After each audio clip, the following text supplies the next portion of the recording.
এক রাতেই ব্রণ উধাও। তার আগে good morning everybody, welcome to daily dose of Paul's. দাঁড়াও দাঁড়াও, আগে ভালো মতো ব্রেকফাস্টটা তো করে নি, তারপরে বলছি আমার রামবান।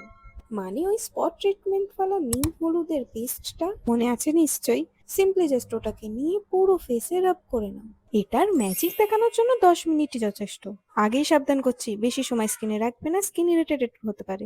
আর এইদিকে তাড়াতাড়ি স্নান খাওয়া দাওয়া সেরে আমি চললাম জিমের উদ্দেশ্যে। আজ আবারও ছিল জিমে একটা বার্থডে সেলিব্রেশন। তবে এই বার্থডে সেলিব্রেশনের পর আমার মনে হয় না জিমে আর আমি কখনো কেক খাবো। মানে এক পিস কেক খাওয়ার জন্য যদি এত অত্যাচার করা হয় তাহলে মানুষ তো ভয় পাবে।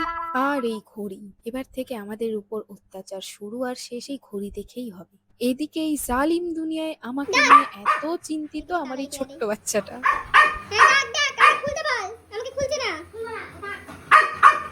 একটু দুষ্টুমি করেই বলেছিলাম যে কাউকে ডেকে আনতে, গেটে তালা দেয়া আছে।